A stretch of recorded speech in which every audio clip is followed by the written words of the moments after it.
En 2050, il faudra nourrir plus de 9 milliards d'êtres humains sur Terre.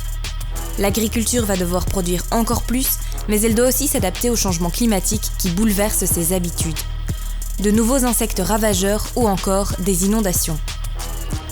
Comment relever ces défis qui attendent l'humanité? Je vous emmène à la rencontre de microbiologistes et de bio-ingénieurs qui préparent l'agriculture du futur.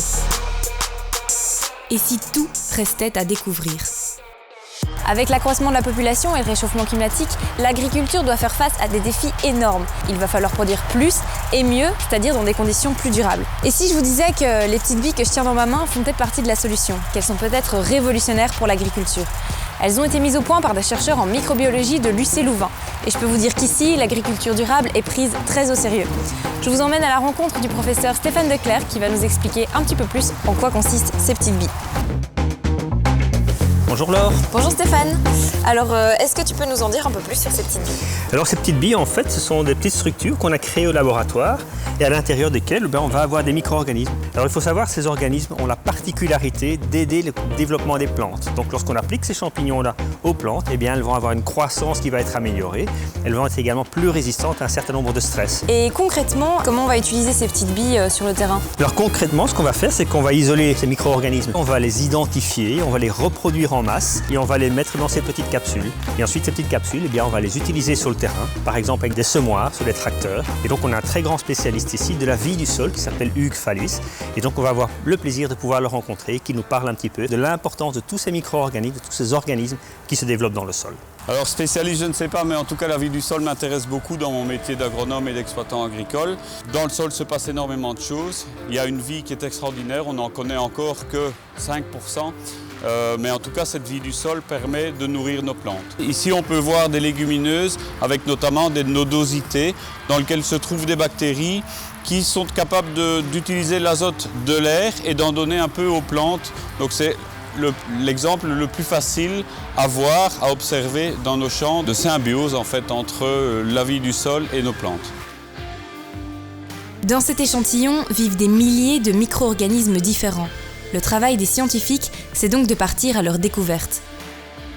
Alors Stéphane, nous sommes sortis des champs et nous arrivons maintenant à l'université. Quelles sont les prochaines étapes dans ton laboratoire? À partir du sol qu'on a prélevé, on va tamiser ce sol, on va isoler les champignons qui se trouvent à l'intérieur du sol, on va les identifier.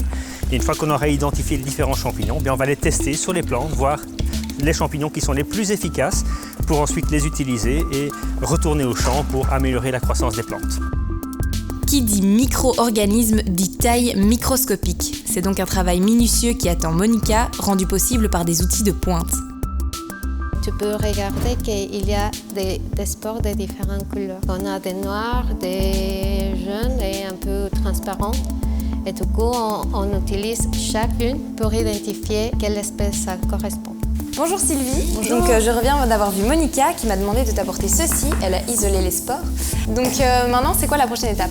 Eh bien, je vais prendre cette spore et je vais la réassocier à une nouvelle plante afin de permettre au champignon de refaire son cycle de vie et de produire des nouvelles spores. De cette façon, on aura isolé une souche pure ou une espèce pure et on pourra alors l'identifier et réutiliser les nouvelles spores produites pour les expériences au champ ou en laboratoire.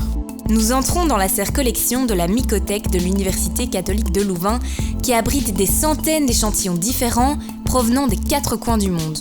La plante va rester ici en croissance pendant environ 6 à 8 mois pour que le champignon puisse continuer à établir son cycle de vie, produire de nouvelles spores. Pour comprendre les interactions entre les champignons et les plantes, les chercheurs font de la culture in vitro. Cela leur permet de visualiser ces échanges et de comprendre comment les deux organismes interagissent. On va aller voir Bérangère qui va nous expliquer tout ça. Je suis en train d'étudier un peu plus précisément l'interaction plante-champignon. Et donc, comme tu peux voir ici, il y a un transport entre la plante et le champignon.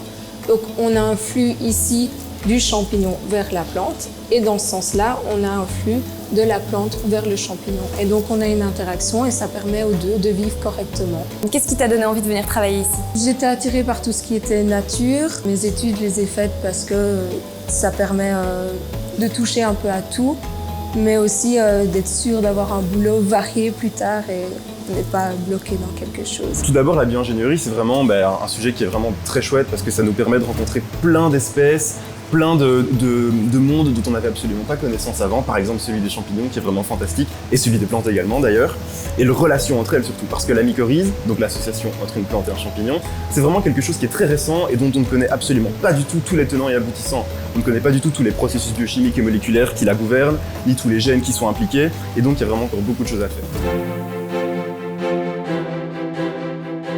Les études de bio-ingénieurs sont effectivement des études qui sont très prenantes parce qu'à la fois elles associent la notion d'ingénieur, donc de découvrir des solutions, de développer des solutions, et la notion de biologie où on s'intéresse au vivant.